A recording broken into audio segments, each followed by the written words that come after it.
No, cease. Let's lay down. I know you don't want to lay down. Cease. No. No.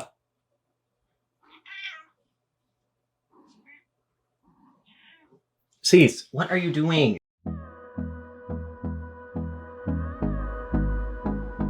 Hey guys, welcome back to Brandon Botanical. This video is actually a follow-up to the Hoya Collab put together by Plant with Rose. And that video was kind of my coming out of the Hoya closet video, so now I'm just gonna show you them all. Hoyas were never really my thing. I wasn't a big fan. They didn't do it for me, but now I have a ton. Well, not like a ton, but way more than I ever thought I'd own. So to start out, I will quickly just go through the three I talked about in Rose's video. If you want a more detailed explanation of them, go over to that video. I'll link it below.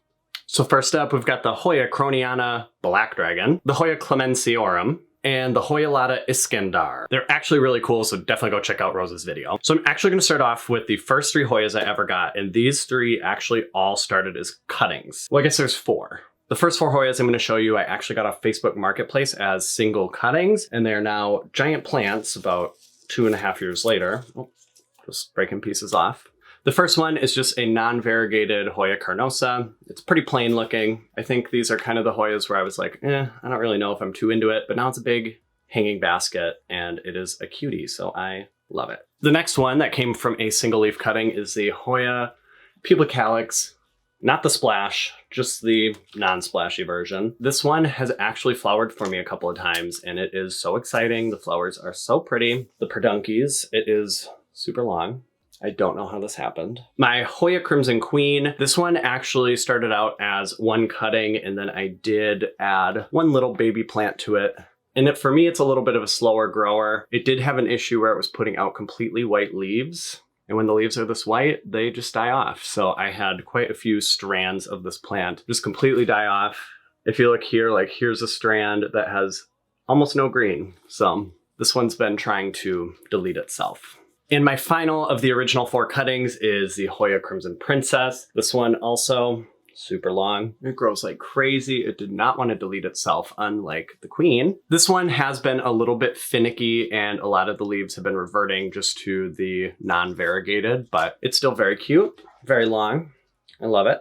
I do have two publicalyx splashes. This one, I don't know where it came from. It has a lot of roots. It is, again, very long. It just keeps growing. This one definitely has more of a pinky splash to it, not so much the silvery splash that most publicalyx splashes get. Because, for example, this one I actually got at a plant trade. It even came with the pot and the ring and everything. This one has a lot more of that silvery splash to it.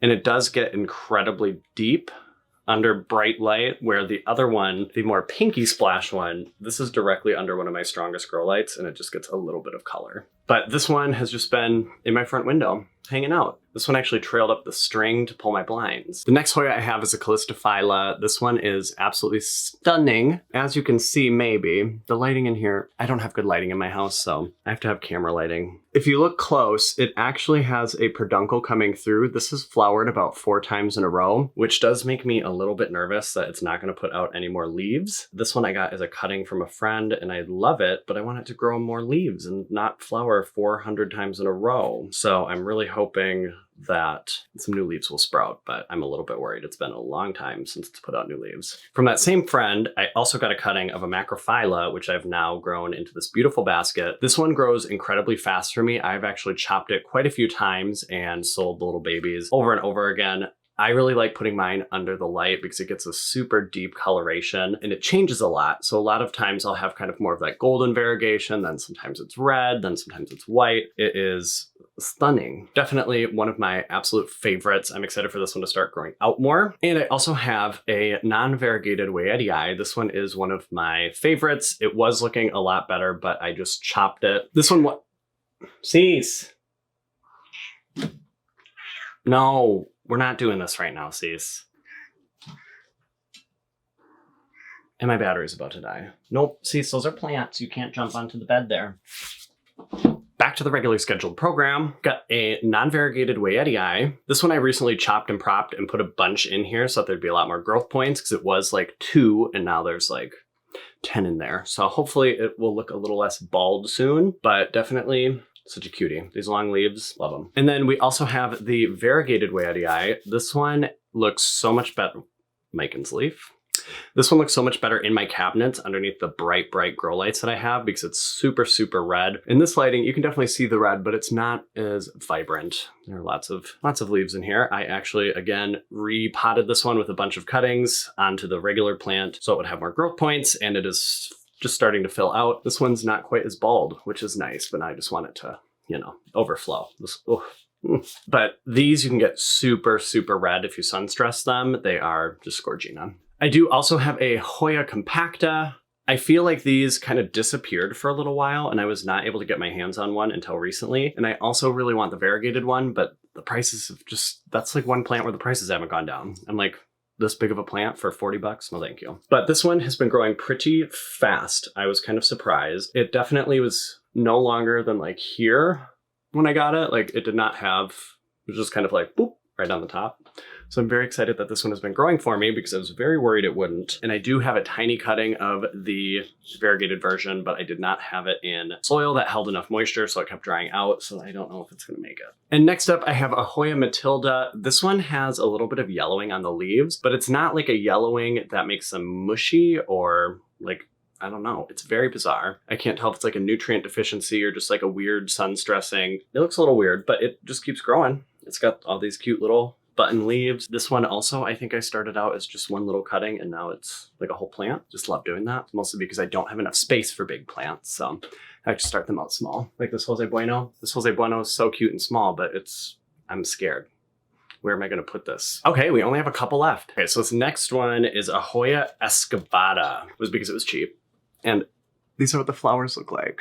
They're so pretty in red, so I was like, well, maybe this will flower someday, and then I can have these cute red flowers. So I feel like Hoya flowers are a lot of times white. But this one is honestly pretty boring. It's just these kind of big, flat green leaves. Like this one kind of grew in kind of funky looking. It really is kind of boring. Like this is not a thrilling plant. But it is an escape artist. This little vine literally found one tiny little hole in my greenhouse cabinet and like got this far out before I noticed it. So thankfully it didn't grow any leaves up here before I was able to pull it out of the tiny hole. I am really almost done. I have one left. And mind you, I have tons of Hoya cuttings, but I'm not opening the cutting box, so that's not happening. And this actually would probably be my number 4 favorite Hoya. It's the Hoya Lisa, which I've wanted one for a while. I just couldn't find one that was like calling my name. Coloring, the variegation, the splashiness. It's growing incredibly fast. I literally just moved this to a new location like a week ago and like here under was not there. I pulled it out today and I was like, whoa, what is going on? But it has this beautiful red variegation when it gets sun stressed. Some of the leaves are a little bit more black, some are more green, some are a little bit more yellow. So it's kind of like a rainbow of colors. And I think that's why I just really dig this plant because it has so many different types of leaves. Like it looks like this is 3 different plants in one pot. I'll quick go over how I care for my Hoyas. Mostly I leave them the fuck alone. I'm not super consistent with my watering. I don't really have a schedule. They kind of get watered once a week. If they're dry, if they're not dry, then they get to wait a week. I do fertilize my plants every time I water because I have tons and tons of grow lights, so they're always producing more leaves. So I do about a 1/5 dehydrated, either a chemical fertilizer, or I will do about a half diluted natural fertilizer. One fertilizer I've been using pretty consistently is the Rousseau Plant Care Aroid food fertilizer. First of all, such a pretty packaging. Second of all, this stuff seems to actually really be working. And now that I pulled all these plants out, because I don't touch my plants very often, I just water them and let them be. After pulling them all out and seeing how much they've grown, even like in the last couple of weeks, I was like, whoa, but this is what I've been using. And I like it because it doesn't just have the NPK, it also has magnesium, calcium, boron, copper, iron, manganese, sulfur, zinc, like so many more things that plants actually want. So I'm not like mixing in CalMag and this and that, just everything you need all in one. And it's super cute. I literally leave it out because it's so decorative. My Hoyas have definitely been loving this. Like now that I think about it, the amount of leaves that are just popping out, like it's because of this. I like to keep my Hoyas under super bright lights if possible. Most of my Hoyas are under the GE strip grow light, which I'll put here. I keep a lot of my Hoyas that I want to sun stress or that are smaller in my cabinets so they can be directly under that light because I don't have a lot of plants that love bright light, but Hoyas typically love a lot more light than an Aroid does. So they'll get those beautiful colors, grow really quick if they're under a super bright light. That was my Hoya collection. I am now a Hoya Head.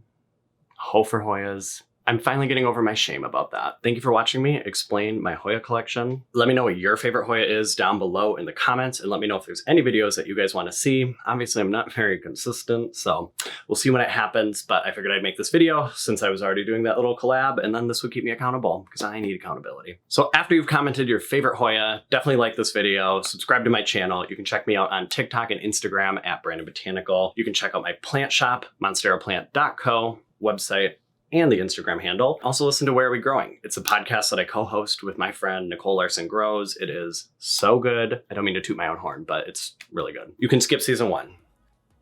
Season 1, we were still working through some stuff, so start at season 2.